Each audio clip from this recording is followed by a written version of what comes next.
Hey everybody, how's it going? Long time no see. It's been a while since we did a live stream, but I've been busy, been catching up on stuff, and I want to try out some new software and Jimmy's editing, and I've got a spare few minutes, so hopefully people will come in and ask some questions, and we'll talk about some things.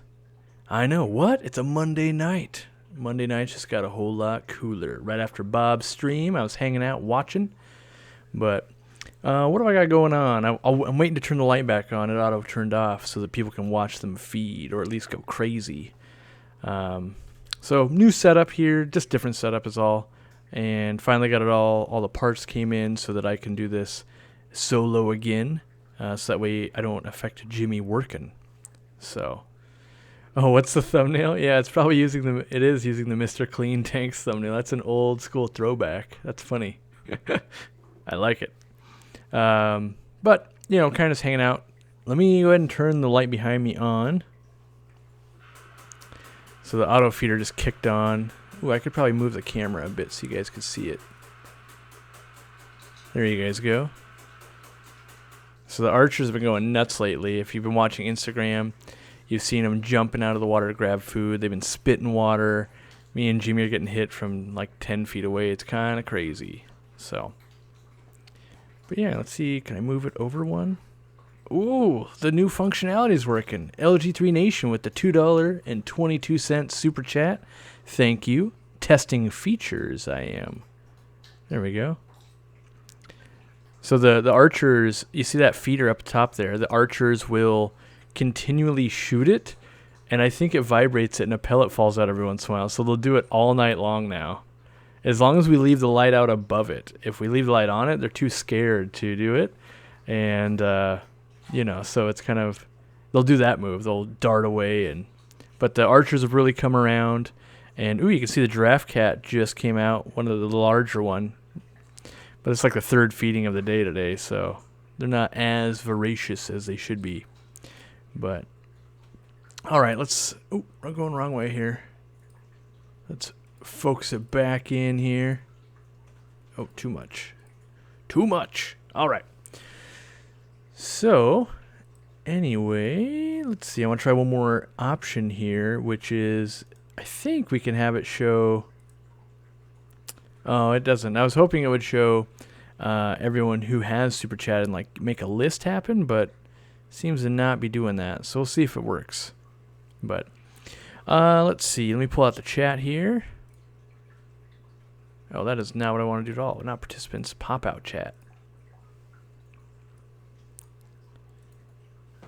And again, right. I've got all kinds of new monitors and software. There we go. All right, so someone had a question about Hydra I wanted to see. Oh, I got a Hydra problem in freshwater tank. I was wondering how I could get rid of them. You could try using, some dwarf gouramis and stuff. They'll usually kind of nibble on it and prey on them a little bit. If not, you can go with flubendazole, or what is it like? Planaria Be Gone will do it too, if you can get a hold of that. So, what do I think about auto feeders? I'm a big fan of auto feeders, mostly because they'll feed in between, so I don't rely on them to only feed. But I will do in between feedings, if that makes any difference. Oh, did it play a techno sound when someone won, or not won, when someone... No, it shouldn't play a sound. No sound should play when that went down. But we'll see. It could be crazy. So, any thoughts on the banana plant? Just happened to find it at the local fish store. I think they're super cool when they put the lily pads up on top, but I excel at killing them because I always put them in super competitive setups with other plants that are much more demanding, and then they peter out after a while is what I find. They'll do fine. If I have them at the store, they do fine, but when I try to incorporate them into Escape, it just doesn't work that well for me.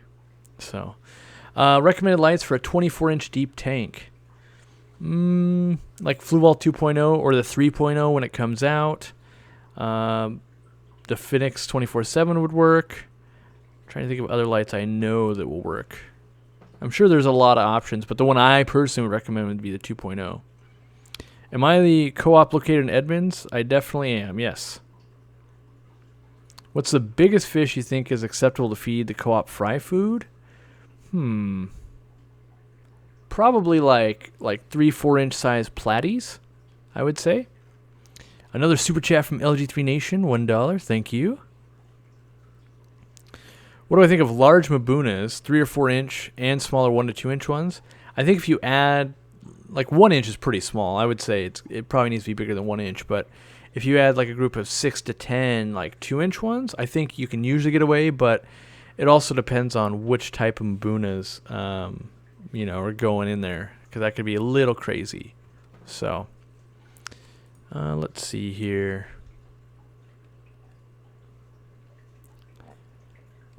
Any info I have on the 3.0? I actually can't release any of that info yet. So I've got a little bit of info, not a lot, nothing crazy. But the word on the street is it's releasing sometime maybe soonish. I don't know. Like there's no release date on it yet. That's the problem. And so it finally, I don't know if I'm allowed to say this, but I can say it finally is available on the dealer site, but I don't think they're shipping or anything like that yet. So right now it's kind of this weird, awkward situation where I don't want to order more 2.0s, because if this light comes out and it's better, then people are going to want that. So that's why we're sitting out of like 24 inch 2.0s at the moment.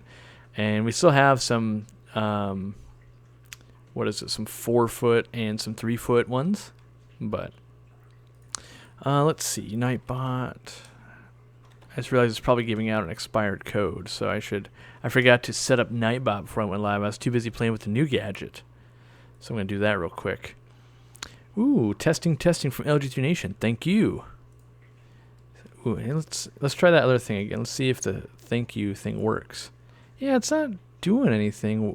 I wonder if do I got to make that window bigger? Nope, doesn't look like it. Doesn't look like. I wonder if it has to be like a $5 one and it stays up there or something. I don't know. I'm not claiming to know, and I'm not goading you into giving you $5 either. I'm just wondering, talking aloud is all. And trying to fix Nightbot if I can ever get through all the clicks. So many clicks. All right, get to timers, and there we go. Now we're good. Why is dwarf water lettuce molding? If it gets wet on top, it really doesn't like that. So if you got like a lot of flow or bubblers going, that type of thing, then that can sometimes cause molding. Also, you want some airflow on the top of the water. So like if your system is sealed up super crazy tight, then that can be a problem. So I would look into those. Vitamin C to dechlorinate water, is it a myth or a fact? I've never tested it out. I think there's probably some chemical thing there that will dechlorinate basic chlorines, but I don't think it would do chloramine. Ooh, that thing actually is working. Awesome. So Ian says, so what's the best food in your opinion for tiger barbs? In my opinion, it would probably be spirulina brine shrimp. I feed a lot of bloodworms. They're getting pretty full-bodied at the moment, but I'm trying to get a lot of food to the other stuff as well. So, but spirulina brine, I think, would be the best long-term food without getting too bloated, that type of thing.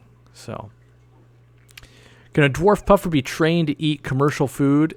Technically, it's been done. I've never done it, and I've never been a part of it. So, yes, technically. I'm going to make this little thing bigger. I wonder if that stays up there forever, or if it drops off. I wonder. Ooh, Daryl Dimer with the $5 super chat. We'll see if it adds. Let's see. There we go. All right. We're going to keep seeing what that does. I like that. Ability, I guess. I don't want to call it an ability or something like that, but it's cool. How many autosynclists for a 125 with rainbows and cories? Lisa, I would start with 3 at first, and that doesn't seem like a lot, but they eat a ton, and if they mow through all your algae in about 3 weeks, they're going to start starving. So you'd much rather have 3 like fat and healthy autos that are just keeping up with your algae in your 125 than 6 or 10 of them that polish it off in 2 or 3 days and then they're starving again. So, How are the spotted Congo puffers doing in the same tank? So far doing okay. Jimmy said he noticed them squabbling a little bit, but when I fed them earlier tonight, and I took a video to go on Instagram in the next couple of days, I'm sure 4 of them were all actively picking at a clam together. And with other puffer species, normally I saw them be more aggressive where they would chase each other off and bite each other and do those types of things. So I feel like it probably will be okay. That being said, obviously we're totally watching it. We're watching the tails of the leopard frog plecos and those types of things as well. Oh, so when the super chats drop off, they drop off on the window as well. But I do think it's cool. I wish it would say their name as well. I feel like that would be a good. Maybe there's a setting I'm missing, but that way people can get credit, long term in the video. So Manny says, why do I prefer the Fluval 2.0 over the 24/7 for a 20 and 29? Mostly because the warranty is really good. I think the build quality is better.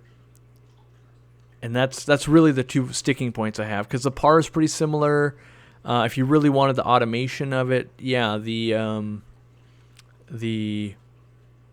24/7 is cool. But I'm really interested to see how the Fluval new light comes out, because it's supposedly, it's got the 24/7 automation or whatever you want to call it built in, and that might just be the new de facto standard. It's supposed to work off your phone, and I believe it, because like the lights you saw on the 800 gallon turn on were all by my phone, and that timer's like $20. So if I can do that via my phone for $20, that technology's got to be able to be built into lights and stuff like that for not that much these days. That being said, I don't design lights. That's just my thought process. When Amazon can get me what I want for $20, why can't a light manufacturer it? So I'm excited to see what they come up with. Favorite brand of spirulina flake food? I've been using Cobalt and Zoomed. I would say both those are plenty good. I lean towards the Cobalt, mostly because Zoomed's a little bit harder to source, and I think it, off the top of my head without looking at it, I think it might be a little bit less like ounceage to dollar ratio. And I think Zoomed, you can buy like either the one big one or the small one, and you get a lot of different size options you can choose from the Cobalt spirulina. But I don't find them to be a big difference. Fry food, my fry food in an auto feeder, I've done it. You just got to be, you got to really hone it down with like a piece of tape or something like that, so that it doesn't spill out way too much. But it's a little clunky. It's not totally even all the time. David Rice says, hey, tank tubers, came up with my 55-gallon stock plan. It's got rainbows, swords, cories, and omanos. What plant package for a first tank 55 with a planted plus 24/7 and CO2? So if this is your first aquarium ever, I would tell you to go with a low light. Well, I'm just trying to think. Here's what I would do. Here's what I would tell you to do. I would tell you to order a low light plant package if you're ordering from us. Like, you don't have to order from us, but I'm talking to you right now, so probably you want to order from us. I would order like maybe the 18 plant pack, but then I would leave a note in the comments that says like, hey, I've got CO2 injection and good lighting. Maybe mix in a few like stem plants and stuff like that, so you can get your feet wet, and then you'll sample all these different plants, and you as a plant grower, you'll fall in love with like, oh, this thing was awesome, that thing, I don't even like the way that looks, or that's growing too slow, or that's too fast. And then you can kind of hone what you want your tank to do long term once you've experienced growing some things. So, if you're trying to pick your favorite food, you should probably try a bunch of foods before you pick your favorite. If you've only ever had pizza, then pizza, of course, is your favorite because it's the only thing you know. But you might fall in love with something else. So, another super chat from Cody Flock. Been watching your daily dose videos, which I love and miss. Then watch your new studio tour. I just want to say how incredible it is. It is what you've done. Well, thank you. Yeah, the daily dose. There's a sneeze like coming out any second, by the way. So I'm fighting that as I talk here. It was a fun experiment, but I did it for, I believe, like 40 to 50 days. I think I got into like 50 episodes or something like that, or 50 releases in a row. And it was 2 years ago at the Aquatic Experience where I was like, this will not be sustainable if I need to travel and do all these things. And now knowing, like, 2 years later, it's really not sustainable for what we do, because like all day today, I mean, I guess I shouldn't say I know it's not sustainable, but there's a lot of days that aren't very interesting. Like today I could have shown you, like, oh, I set up the new monitor and I got XSplit working, which is a different type of software, which the reason I'm using XSplit is I want to teach people how to do live broadcasts like this over on the Maboo Studios channel, which is my kind of my business channel, and I'm doing a lot more of mentoring other channels. Usually there's smaller channels, but there's other larger channels as well, and staying on the cutting edge of that. And I'm not sure that that would necessarily interest someone who's interested in fish.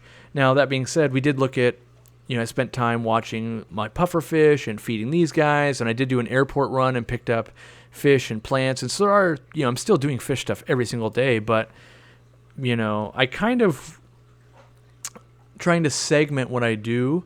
And so, like, if you are into the business stuff, check out the business channel. And like that, I feel like would be easier to go daily on, just because I'm always doing business, but I'm not always doing fish stuff. Yesterday, I spent most of the day looking at spreadsheets and things like that, and just ordering stuff and analyzing workflow and that type of thing. And so I don't want it to be like, I guess there's a certain level of quality I want to do as well. Like, not just like, here's 3 minutes of something. It's got to be like, okay, in my opinion, when I was doing daily doses, it was much more of like, here's my entire day. I work at the fish store. I build things. That's what I was doing in all of my day. But there's a lot of things now I can't show, like one-on-one consultations with people, meetings, that kind of stuff that you just wouldn't want to be shown. It's not that I probably couldn't. It's that, no one really wants to talk about sick fish and that type of thing. And well, maybe their business isn't doing well, and,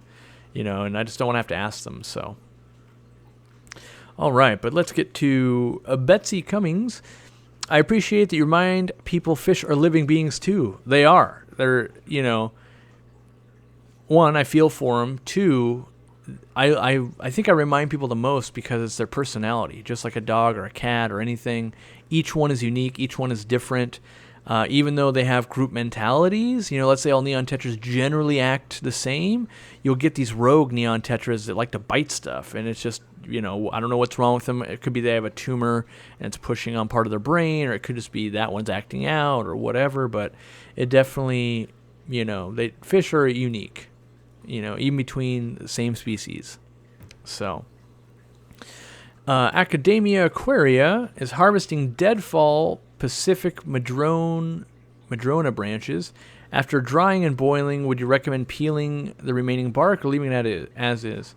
The conventional wisdom is to peel it, but there are a lot of people that leave it on so it'll release a lot of tannins and lower the pH of water. So if you're working with some very soft water or black water loving species of fish, could be very beneficial. At the catfish convention, there was some big discussion on whether it was harmful or not harmful, and people were afraid of it and all that kind of stuff.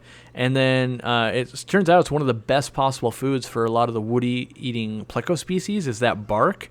And so they really were all for it. They said, "Oh, I don't do anything." They don't even like dry it and treat it or anything. They're like, "I just throw it in there. It works." But I would hesitate to give that advice right here on the internet, because they might be doing it and do 100-gallon aquariums, and you might be doing a 10-gallon. It could throw water parameters off. You might get some blooming, and in general, catfish people, they would rather have it look, or they would rather have the fish spawn than the way the aquarium looks, if that makes any sense.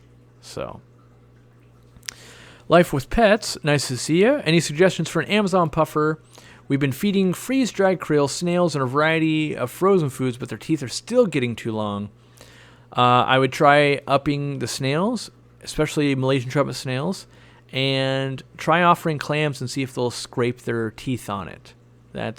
You can't know until you offer. Some do, some won't. Some even will, shorten their own teeth on rocks. But I would keep adding to the diversity and see what you can do. That's, I think, about the best you can ask for. Brandon Callison, longtime supporter, first-time donation. Well, thank you. Setting up a 150-gallon community. That's going to be awesome. Any rare showpiece fish you would recommend? So rare is relative. Like, there's not that many fish that are like crazy rare to me, but there are definitely things that I think are exotic and cool. Like, I personally think it'd be really cool if you built your 150 around either a ghost knife or a elephant nose. That's one of the few fish that I really want to get back into my fish keeping career, if you will, whether it's in the 800 gallon or one of the 125s or something else. But both those fish are very cool, and I enjoy them quite a bit. You know, you could go with like a puffer, like a Congo spotted puffer. That would be super cool, but it can be hard to get enough food into them, you know, if you've got a bunch of other community fish in there. So I'd be a little bit hesitant to mix puffers in. Oh, by the way, before I forget, anyone that's down in Oregon, I'm going to be speaking in Oregon on Sunday. They had a speaker cancel. I'll be there. It's in Portland. Well, it's for the Portland club, but I have to look again. I can't be sure that it's actually in Portland, but I would assume it's very close if it's the Greater Portland Aquarium Society. So I'll be speaking there. It's on Sunday. I think it starts at 2:30. I believe, last year to the grapevine, that Joel Corvus Oskin will be joining me for the trip down at least. So, all right. Any news on the Fly River turtle I've spoken about? No. I don't know what I call it. Not deal, because we weren't dealing, but that lead petered out, which is what usually happens when I'm like, no, I really, really need paperwork. And they're like, oh yeah, I can get that. And then pretty soon they're like, they just stop talking. And then I go, yeah, that's what everyone says. They say they can get the paperwork. And then they finally get back to the source, and they're probably like, no, man, these aren't illegal. You can't get paperwork. And I can't be a part of that. So there was another pair sold on like King Snake or something like that claimed it had paperwork, but by the time I emailed, which one of you guys, the fans, let me know that was even going on, by the time I emailed, they had already been sold. So I figure when the time is right, some will show up, right? I mean, that is what it is. Melamugle says it's technically in Portland, but very close to Gresham. I'm definitely going to go. Well, sweet. I will see you there, Melamugle. And while I got you here, let me see if I can line up the thing here and add you as a mod. Let's see. Nope, I added the wrong person. I always do that. I find it hard to do while live. Let's try this one. All right, I got you. Now I got to take it away from Mr. D. No offense, Mr. D. Honestly, no offense. The problem is it usually moves on me. Let's see. There we go. No, now I got... Okay, so it's got to be the one right underneath that. You would think it would not be this hard. There we go. Did it. On the fly, no less. Brian's going to be there. He's only an hour away. Perfect. Yeah. I'm trying to convince Aquapros to show up because he lives in Oregon, right? So I was talking to him earlier today. I'll give him another harass and be like, hey, man, we're going to be there. Let's meet up, you know. LG3 Nation, got my Java Fern on wood order. It's amazing. Yeah, I think you'll see, my guess, LG3 Nation, is you'll see your wood with Java Fern on it in the video tomorrow. I think that's a true statement. So, Challenge the Wilds here. Hey, what's up, James? Me and him have been talking back and forth a little bit.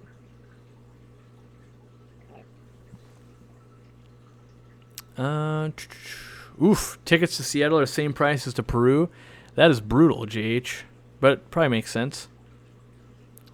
GoPro asks if you have any advice for your goldfish.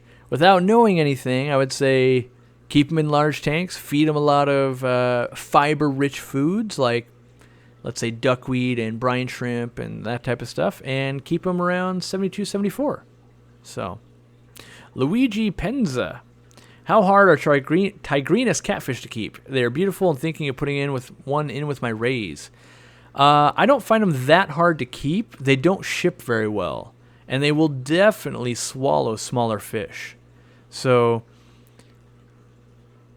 yeah, and you don't want anything that's going to be nippy on them. So, like, their tail streamers are one of the coolest things. So you don't want anything that's real nippy in there. Like a lot of people try and keep like peacock bass and datnoids and that type of stuff, and they can cohabitate, but you won't get those really long streamers like you want. And if you wanted to like get your toe wet, step in with a Juranese catfish instead of a Tigrinus. Same care requirements and all that. It's just one costs $50 and one costs $250. And but in my previous life, as a fish keeper, I was really into monster fish. I've kept quite a bit of really big fish, and I still like to do that to this day. I just don't currently have a ton of them in my possession. Fresh isn't so salty, 717. Best care for a gold dot pleco. I've got a 55-gallon planet with driftwood and a 75-gallon with driftwood. If it's like a gold spot pleco, I would say keeping it around 84, 85 degrees, offering it lots of meaty foods that it doesn't have to compete with a bunch of other species to get a hold of.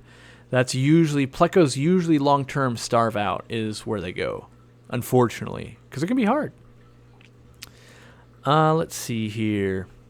Oh yes, I can't speak. Mellow Moogle linked my Patreon, and if you go onto that Patreon, you can watch a video that was posted. That's kind of about supporting people online and Patreon. It wasn't done by me, but I just thought it was a good 3-minute clip, and it's not so much that I need you guys to support me, which by supporting me, really you're helping support other creators, but I want people to sign up and get active and be comfortable with the idea of supporting people that bring you content and entertainment and that type of thing, because there's a lot of creators out there that are really, really struggling. I'm lucky that I have a business and you guys choose to support me, so I'm super lucky with that.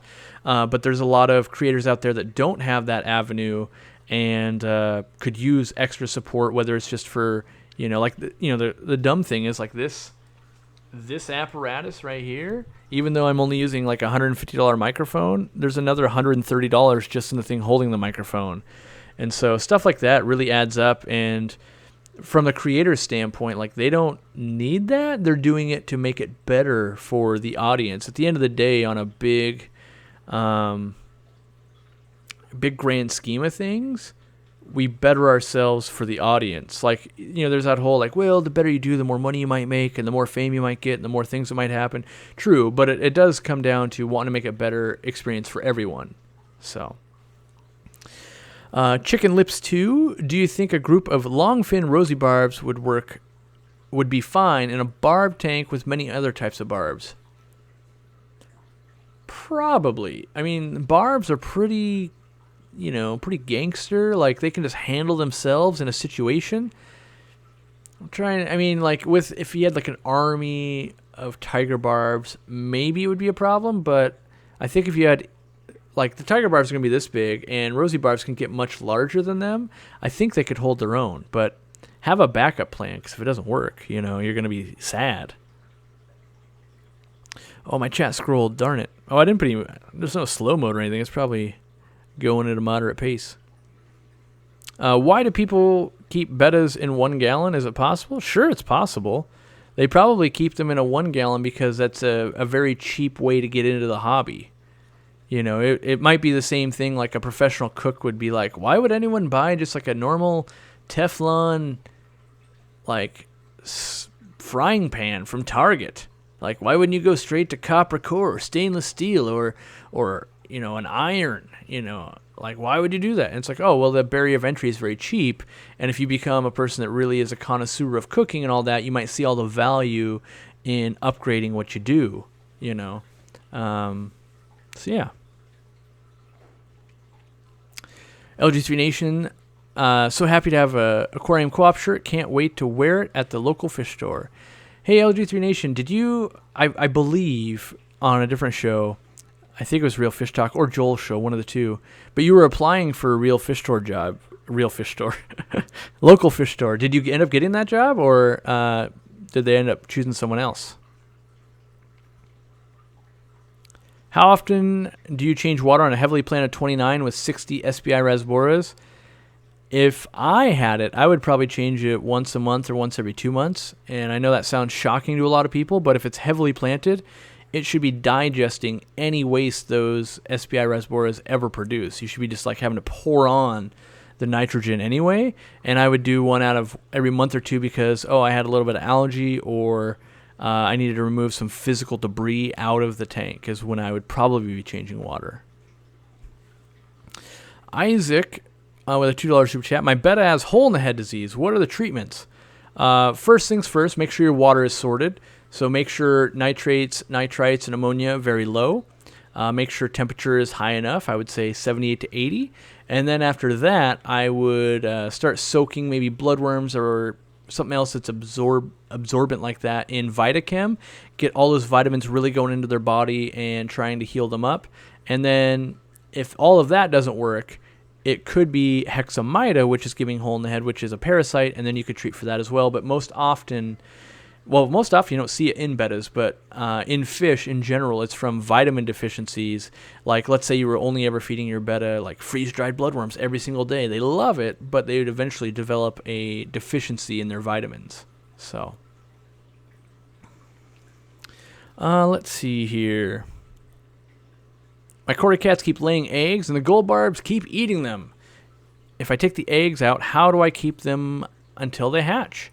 I think I have a video on that in one of the daily doses or the fish room updates, but I use something like this, which this is it's almost like it's a business card, but it's like a fake credit card. Something like this works really well. You just collect the eggs onto the credit card, and then you put them over in another container, and you put some drops of methylene blue in there to keep them from fungusing up. And then once they hatch out, you can start feeding them with like baby brine shrimp, micro worms, depending on what what you're going to have available to get them over that hump. Once they're over the hump, then they can eat some dry foods, but it takes a week to 10 days usually. Let's see here. Oh, LG3 Nation didn't get the call back on the fish store job. No worries. It's a job that a lot of people usually will go for. And so I won't say it's a needle in a haystack, but if you keep expressing interest long term, usually when they hire someone like, that person's not working out, and then they go, but this one person was still asking, that's one of the best ways to get a job at a fish store is, that person didn't work out. We got to go through that whole hiring process. And then they go, but LG3 Nation has still been around, seems like he's a reliable person, and maybe we give that guy a try before we start listing all the things again. So that's, it's not always a bad thing. Just play it cool, and, it might work out for you.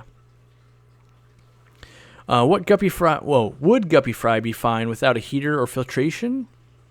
Without filtration, I feel like yes. You've got 3 fry. Without a heater, depends on your room temperature. So that's a real unknown. Depends on where in the world you are. Did I get coconut caves back in stock? Not yet. The person that supplies them to me. Well, I have 2 people that supply them to me. Both of them are out of stock. One said it should be in stock this week and shipping, which probably puts coconut caves back in stock on like Saturday-ish, is my guess. But part of the problem is as I do my job better and better, we sell more and more stuff, right? And even like intake sponges, we're sold out of the large ones again. And it's just a constant juggling act, I guess. Like, so we only got 150 of them in, which was a very small amount for us. And I was like, we need more. And then 3 days later, we were sold out, and we still need more. And they're doing what they can to fill it, but a lot of times, like, no one else is really using those large intake sponges, so they don't bring in a ton of them. They've got some stuck on the boat still. Like, at this point, it's been stuck on that boat a long time, so I'm starting to feel like, are they stuck on a boat, or were you just trying not to order till after the first of the year, and then things got slow, and then, like, are they actually on the way yet? Who knows? Let's see. Have I ever kept Australian rainbow fish? If so, what do I think of them? Yeah, like the normal Australian rainbow fish. I think they're cool because you can get them super cheap, like $2 or $3, or at least you used to be able to. I haven't seen them on the list very much anymore, but $2 or $3, and they were a great dither for African cichlid tanks and other semi-aggressive tanks, in my opinion.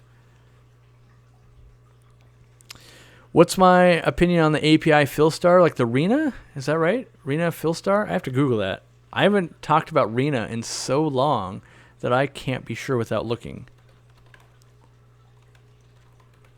Yeah, it's the XP ones, yeah. I think they were overpriced and overhyped for what they are. If you can get them on the cheap, buy them all. Like, at the end of the day, a filter is something that holds media and passes water through it. And they didn't have like a big failure rate or anything like that, but they were going at a premium for quite a bit. And I'm not sure that was justified, but there was definitely a 3 or 4 year period, probably 10 years ago, where if you weren't rocking Arena XP, oh man, you were torturing your fish. And now we've got tons of great options and all that kind of stuff. We had great options back then too, but for whatever, they were like the flavor of the week. So, or flavor of the year, really. It was a long time. Can I tell you anything about the chubby pleco, golden chubby pleco? I've never kept them, so I can't really give you much other than I'd have to read, and yeah. Ryan Charles says, I got medium-sized sponge intake, and there's a hole on both sides. Yes, that is well documented on the website. It does have a hole all the way through. It explains putting a piece of like sponge. You can cut off a corner and put it inside, and that closes off the bottom. But for medium, we have no one that makes ones that are closed on one end, and it's not worth a giant production run and that type of thing, because it's an item we sell that people don't buy very many of. Like, we sell a lot of them, but usually you only need to buy one per filter, and they last for years and years and years and years. And the print run, if you will, on them would be huge. Like, we don't need a whole cargo container filled with them, just because they're kind of that weird size. We sell way more smalls and way more larges than we do mediums. So, 2 of my heaters have condensation inside them. One is a Fluval E200, and its LCD doesn't light up.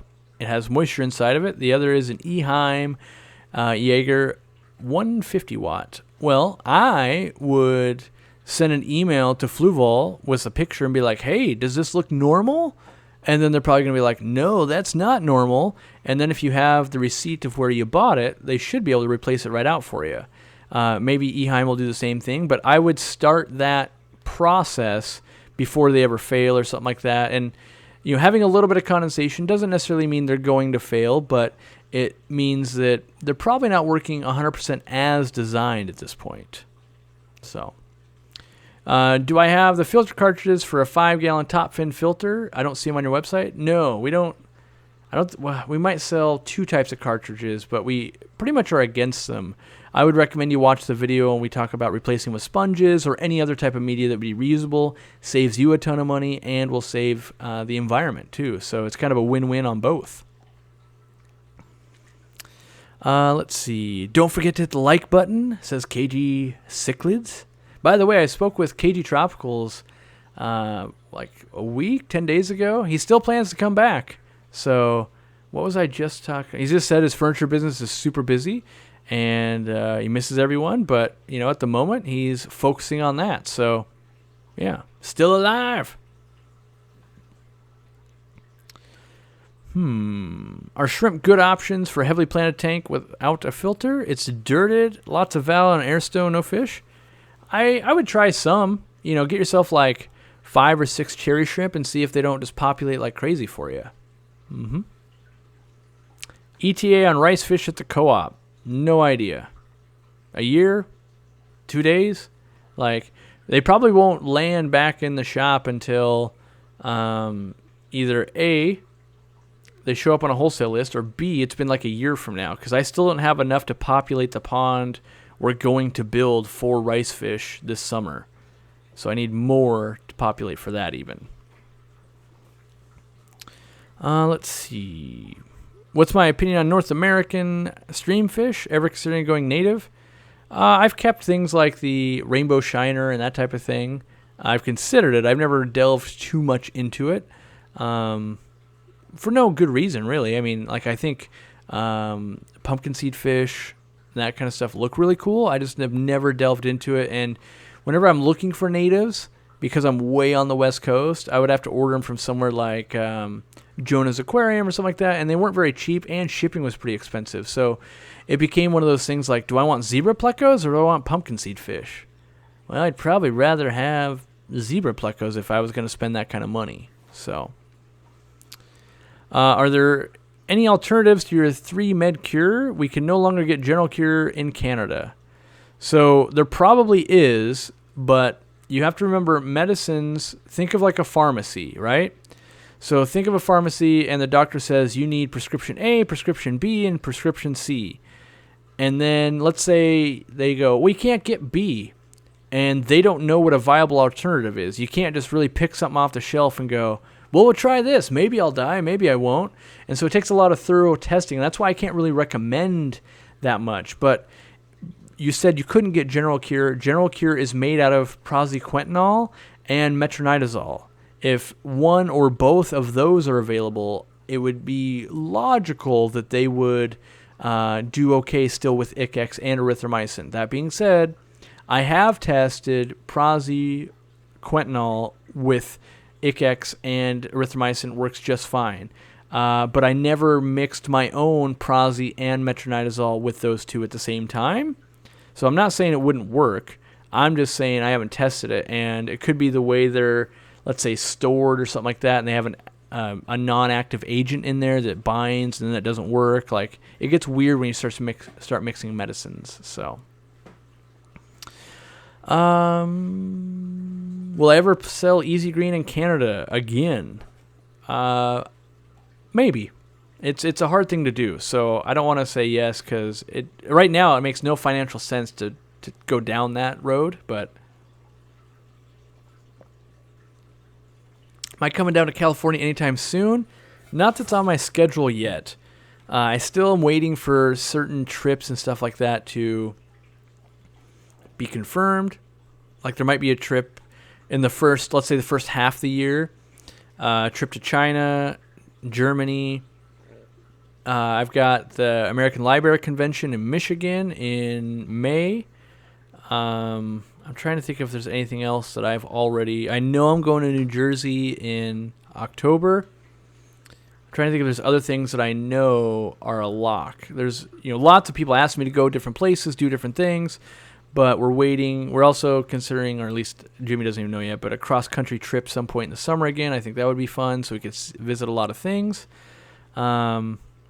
But yeah, nothing for sure. All right, how long have I been live? I don't think this counter is correct.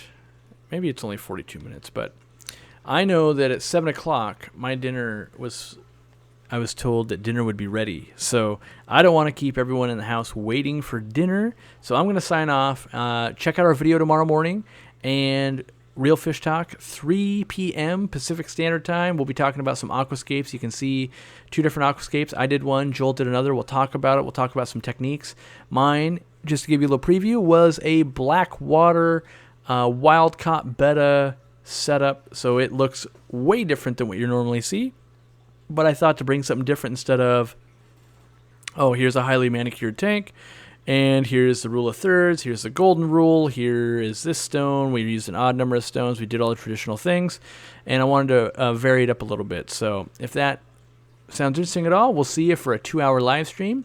Otherwise, we're going to call it a night. I appreciate all the support via all the channels, whether it's my business, my other channels, Super Chat, just showing up in the chat here, sharing my videos, doing all those kinds of things. Very fortunate to have all the support. Love it. And, we'll see you tomorrow sometime, I suppose.